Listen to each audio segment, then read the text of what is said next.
Welcome to our 5th annual Lincoln Society of Dayton Ice Cream Social. It is a free event and it is here at Carillon Park from 4 o'clock to 7 o'clock. We're going to have all kinds of games that were popular in the time of Lincoln. President Lincoln will be here and will be sharing a couple of thoughts. And then we're going to also have games like quoits, badminton, graces, egg run, tug of war, and we're going to have lots of fun. And thank you very much for joining us today.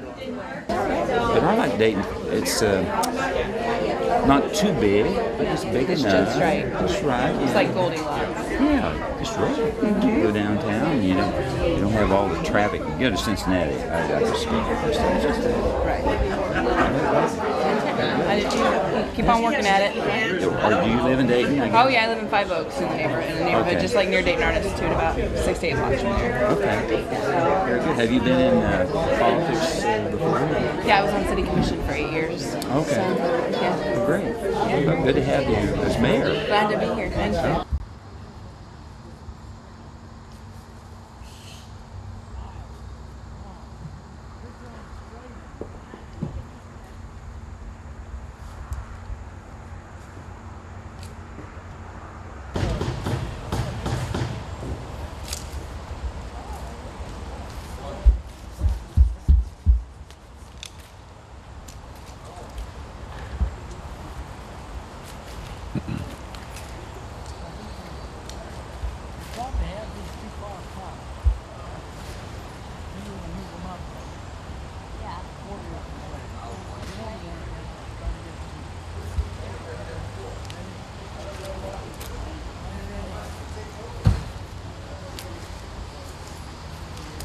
I almost got it to you.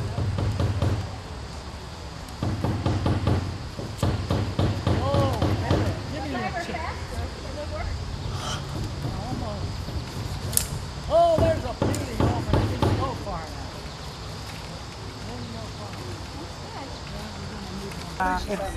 Everyone gets two tickets. They both have the same number.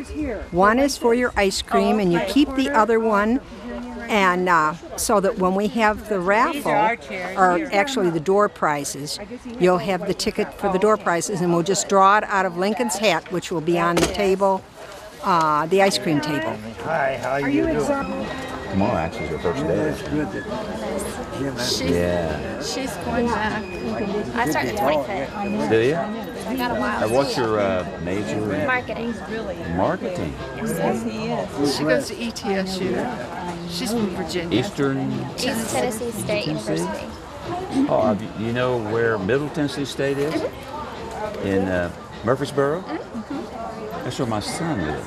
His wife. Oh, really? Yeah. So how far apart is that? About 3 hours. Far apart. Okay. What about Collierville? You know, have you heard of Collierville? I've heard of that area. I feel like it's near Chattanooga. Well, I read about it in the paper this morning. It's one of the neat small towns in the country. A great downtown. Was that in I think it's near Parade? Memphis. Parade magazine? Yeah, Parade Magazine. That's a good article. Collierville. Hope you read the article about the grotto. I did. I read that. Oh, hi. Hi. How are you? Good, nice to meet you. You're Linda. Yes. And you are Mary. And this is Amy, her mother. And Amy. Hi, I Amy. met you last year at the social here briefly. So, yes. Well, okay. So, Nice to see you again. From Wisconsin. Wisconsin. Briarcliff Road. Okay. Yeah, you let them go out of state to school and don't exactly. Well, yeah. My son's in Murfreesboro. He's been down there for Down off 15 Marquis, years. Briarcliff. Her mother went to UT. Yeah. Her mother went Well, and here's that Main one went to Street, Purdue. Barnside So Marquis. Yeah. you let one go. Briarcliff's the third road. It goes into the As the old Stillwater saying River. is, you give them roots to grow on and wings to leave home. The I don't highway. like that part. The roots are okay, but you're flying away sometimes. In October, combination of Lou Gehrig. But then we got this little southern girl out of it. So, Oh, okay. That's good.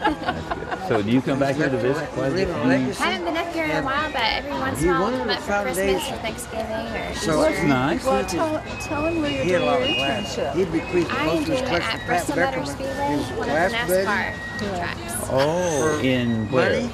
Bristol, We're Tennessee. Chapman's. Oh, The wow. apple seeds of Chapman. I'm working for Speedway Children's Charity, so I'm kind of learning about different organizations that we give back to. But the race is coming up very soon, so I'll be kind of their little monkey, doing whatever they want. So your whole object is to sell no. something, right? Marketing, sell an idea.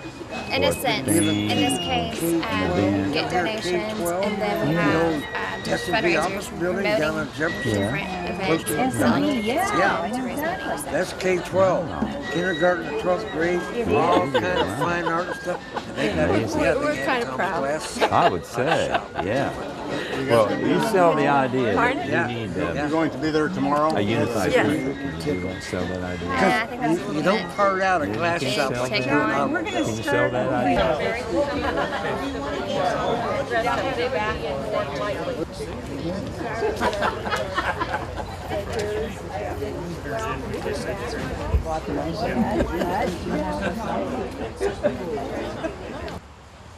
The Lincoln Society of Dayton has a mission, and that is to bring a sculpture of President Abraham Lincoln to the location of the old courthouse downtown.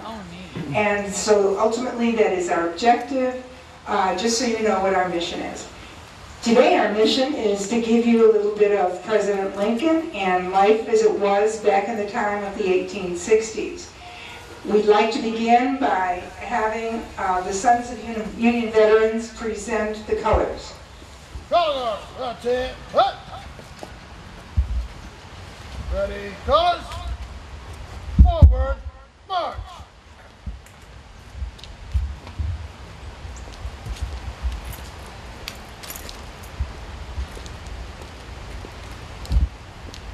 Color guard, halt. Color guard, present colors.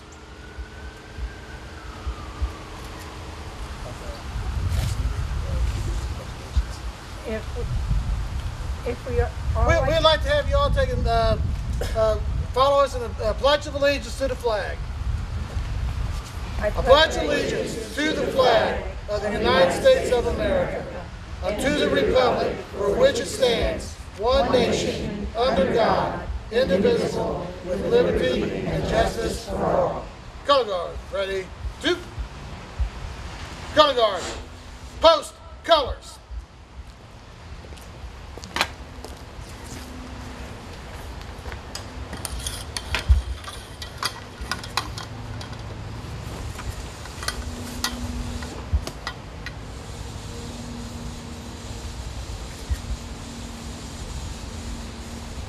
Color guard. Now face. Line up. Forward. March.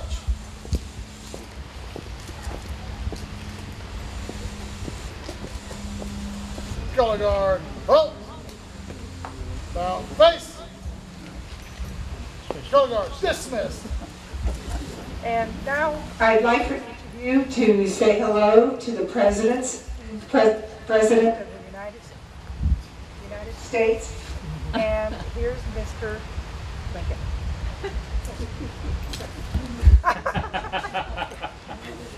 The President has just thought that this is a Confederate microphone. I may not need it. Thank you very much. Pleasure being here with you today again, as we were last year. Mary couldn't be with me today, but I did bring in her stead her sister Emily. One of our boys, Tad, is not very well today, and she couldn't make it, but Emily was there at the White House, and she said, well, why doesn't Emily go with you? I said, that's fine, we'll take her along. And she's representing Mary today here in Dayton, Ohio, which we were in way back there in 1859, I believe. All of you know that here in 1864 we're involved in a civil war, or war of rebellion, whichever one you want to call it. I'm not going to talk much about the war right now because I think this ought to be kind of a fun day.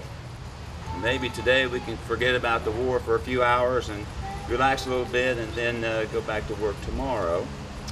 Maybe that might come up later, something about the war, but right now I want to ask you a question or place an idea in your mind. How many of you have ever had an event when you were young that taught you something when you got older and you remember today? Anybody in that category?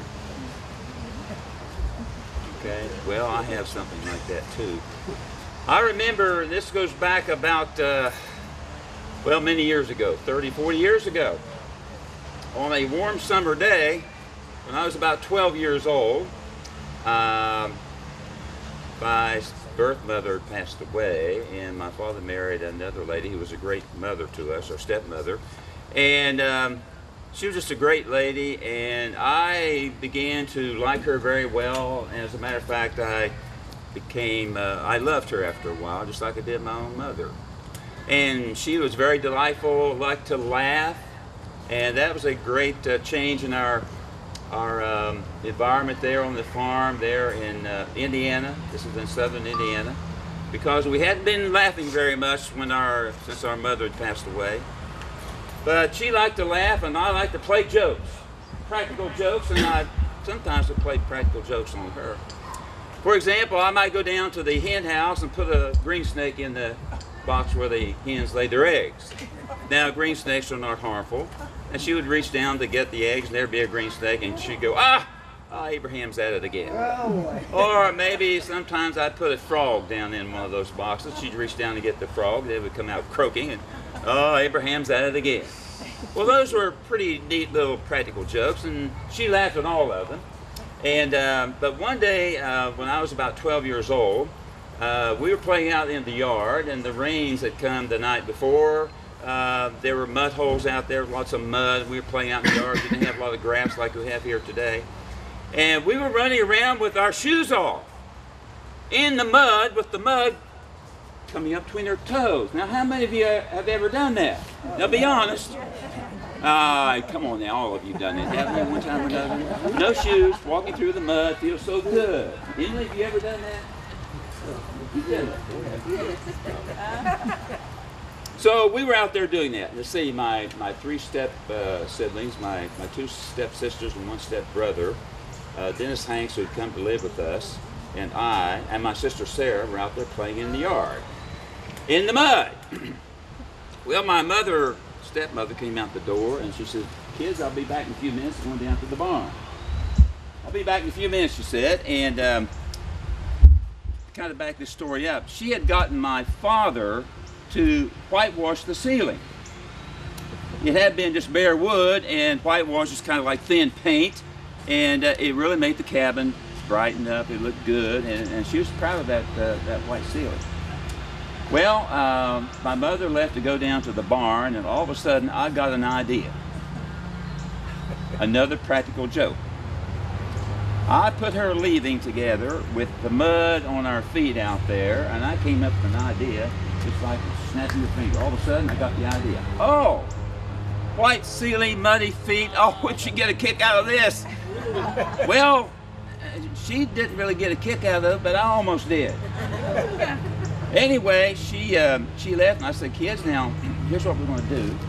My stepbrother John, I said, "Now John," he was just a little fella about like that. I said, "I want you to go through the mud, get mud all over your feet,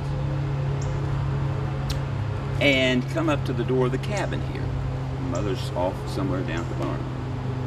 He says, "What are you going to do, Abe?" I said, "Well, do that. Come on up here." And I said, "Now, I'm going to turn you upside down." John, he wasn't very big, so I could turn him upside down. "I'm going to turn you upside down. We're going to walk through the door into that cabin, and you, while I walk across the floor of the cabin, you, John, are going to walk across the ceiling with your dirty feet, your muddy feet."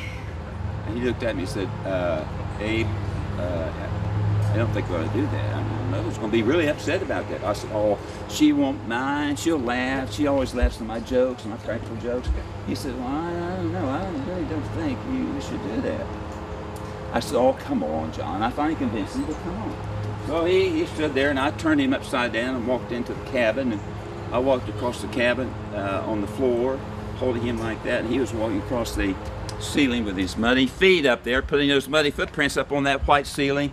Turned around, walked, made another strip of them out to the door, back the door, out the door we went. I looked back and I thought, oh, what a masterpiece. Won't my mother be happy about that? She'll laugh her head off about that. Well, I was completely wrong about that.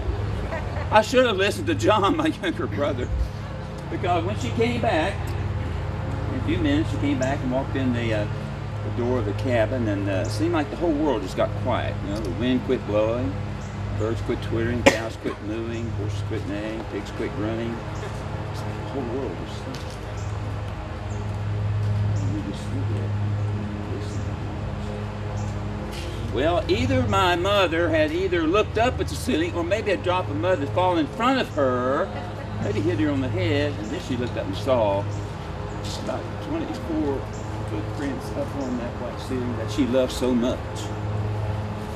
Well, she came out that door, and she was angrier than any woman I'd ever seen, and she walked right towards me because she knew I was the only one that could do anything like that. Only one who would do something like that. She walked right towards me, and she pointed her finger at me and says, "Abraham Lincoln, you did that, didn't you?" Well, I couldn't get out of it. There's nobody there who would do anything like that or could do it. Nobody else could pick John up and carry him across the floor. I said, "Yes, ma'am," very quickly. Well, I knew I was in trouble, going one muddy footprint too far. She says, "Abraham Lincoln, I ought to wring your neck like I wring the neck of a chicken." Well, I had seen her do that. Have you ever seen anybody wring the neck of a chicken? Now, come on. Who has? Tell me. Be honest. How many have ever done that? You done that? You've done it. Well, it's not a pretty sight. If you're watching somebody do that, the wings are flopping, the legs are flopping, it is not a very pretty sight. Well, I knew my mother couldn't really do that, but I knew by that little comparison that she was not very happy. She was not laughing at this one like she laughed when she got the green snake with the frog over there. She said, "Abraham Lincoln, you will clean those footprints off that ceiling and you'll put that whitewash back on there, won't you?" I said, "Yes, ma'am." Very quickly I said that. So we let them dry, and well, I stayed away from my mother that afternoon. I didn't get close to her. We let them dry, and then I cleaned off the mud, scraped off the mud, brushed them off. Then my father got some whitewash and gave me a brush to go over it and cover it up. My father didn't say much, but he looked at me like I knew what he was thinking. "Abraham, that was a crazy thing. Why did you do a stupid thing like that?" Anyway, I got the whitewash, put it back up there, cleaned up the white ceiling. It looked very good, just like it did before. And my mother was satisfied. Later on, she did laugh about it. She did laugh about it. And I remember 35 or 40 years later, I'm moving along in time now to the time when I was elected president-elect. I was elected as the president-elect of the United States in 1860. And before I went to Washington, I went home to see my stepmother. We spent 2 or 3 days together and talked about this, that, and the other, about old times. And she asked me one time, "You remember those muddy footprints you put on my white ceiling, Abraham?" I said, "Mother, I do remember that. And you were really angry." She said, "Well, yes, I was, but you know, I loved you then and I love you now." And she pointed her finger at me like she had when I put the muddy footprints on the ceiling. Not to reprimand me, but to warn me. She says, "Abraham, you be careful when you go to Washington, because I've heard some stories about people up there who don't like you very well, and I've heard that they might want to do something bad to you. So you be very, very careful." I said, "Oh, Mother, I will. Nothing's going to happen. That's just stories. Don't worry about it. People say all kinds of things. It's just stories. Don't worry about it. It'll be just fine." Well, I probably should have listened to my mother. I got threatening letters when I was president. Wanted to do things to me, shoot me, hang me, kill me. And then one evening I was going home from the White House to the old soldiers' home up on the hill. Somebody shot at me and the bullet went through the top of my hat. I guess if I had a shorter hat, it might hit my head. I don't know. And nobody was with me. I didn't take anybody with me to watch. I just rode my horse through the darkness of the night. So I should have listened to my mother, especially before Mary and I went to the theater. I was not very careful. There was one man who was there to protect me, and he got a little bit desirous of some drinks and wanted to imbibe a little bit. Left his post. I should have insisted on maybe 2 men there. Because I remember my mother all the time I was there. My mother pointing her finger at me saying, Abraham, you be careful. And I wasn't very careful. So today you may have learned something from your mothers way back yonder who told you something you thought at that time it might have been, well, that's kind of silly, that kind of mountain thing. Or maybe today you might look back on it and think, oh, maybe my mother was right. I learned from that experience that most of the time, mothers are correct. They are right, as my mother was back there when I was a 12-year-old boy. I should have listened to her and been more protective of myself, and I did not. Of the Lincoln Society, and he did a number of jobs this summer moving and packing, and decided that he wanted to give all the money to the Lincoln Statue Fund. Samuel Black. Would you like to take a picture? $511, which is the address of the Ford's Theater. Is it quantity of pennies or dollar amount? Thank you.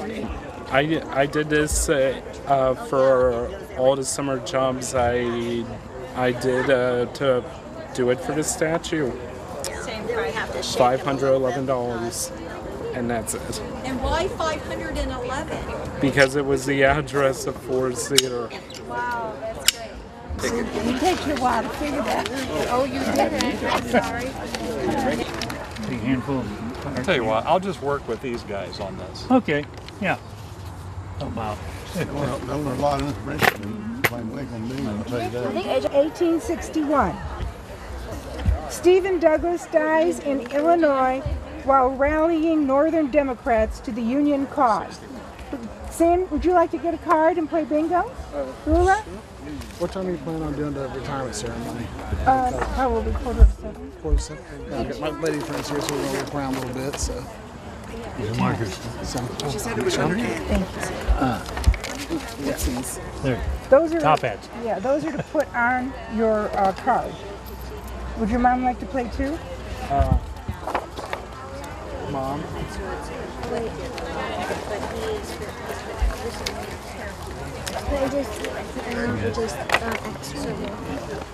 Okay, so that was Anne, June 3, 1861. Stephen Douglas dies in Illinois while rallying Northern Democrats to the Union cause. Why don't you play for your mom too? Oh, sure. Okay, next one. Oh, December 6, 1864. In annual address to Congress, Lincoln urges the passage of the 13th Amendment to abolish slavery in the United States. Oh, December 6, 1864. Well, aren't you? Gee, you're a great kid. Isn't Boy, we should have more kids like this. Yeah. Huh? We'd have that statue up. It's incredible. You know what? That's wonderful. Bob and I are going to match that now. Yep. Sure. Yes, it's a matching grant. Yes. Oh my God. How about that? I didn't even mention that. I forgot about it. Yeah, so you made it $1,022. Woohoo! Woo! G, February 1, 1864. Lincoln admits this war is eating my life out. I have a strong impression that I shall not live to see the end. Lincoln wrote this to Governor Andros of Massachusetts. Okay. I, March 6, 1857. In the Dred Scott decision, the U.S. Supreme Court allows for the extension of slavery into U.S. territories, prompting Lincoln to re-enter politics. John, would you like a card? No, interesting. Okay. Okay, that was I, March 6, 1857. O, September 19, 1864. Lincoln asks General Sherman to make it possible for soldiers from Indiana to go home to vote. Otherwise, they didn't have any voice. That was O, September 19, 1864. Uh-oh. Are you okay?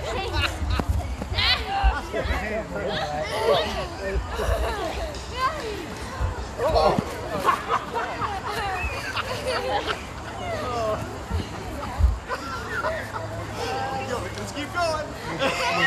We need somebody else over here. Let it go. Let it go. You know it's downhill. Oh boy. Yeah, we didn't realize that. I realized it when I was pulling. You okay? Oh, thank you. That was funny. Oh, I tell you, Ben. Do that one more time. Swear. He and I just played toys. One more time. Here's Itchy. Let's go this side then. We went backwards. Hey, you guys over here. We tried. They're complaining because they're going down. Boom. Come on, Gracie. Your brother needs your help. Gracie, this side. Ready? Set. Go.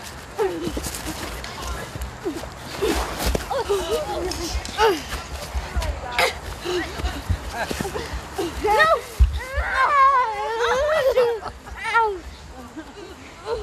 Come on, guys.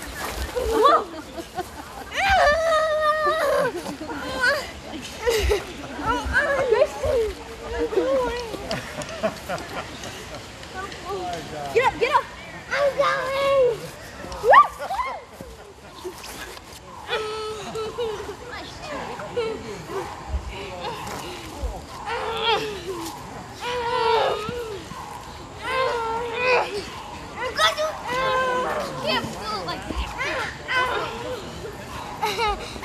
Oh, they're cheating now.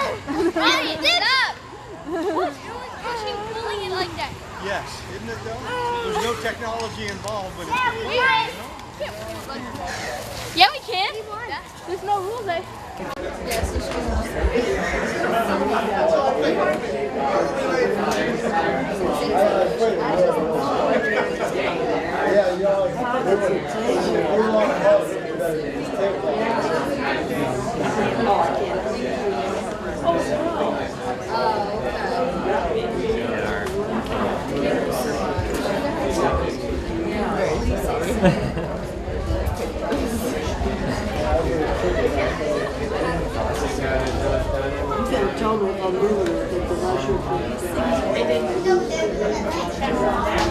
Yeah, I can't. Yeah, that's a useful As soon as I get the So I've and then I also have other job responsibilities. I make sure all the property tax due jackets get a certified manual. Okay, folks, the ice cream is open. Can you make me look young and Me too. Are you on first shift? Yeah. All right. What time are you? We don't have to do anything. We do. Okay. Okay. All right. you're going to have chocolate. Chocolate? Chocolate, vanilla, strawberry. I'll have strawberry. I put one of these in here. She might come around. Okay, 1 second. And it doesn't matter. Just you put one in there. And in the meantime, you I'm going to have to put the 3 right here. Okay. And so, now, can John get on to? Yep, but now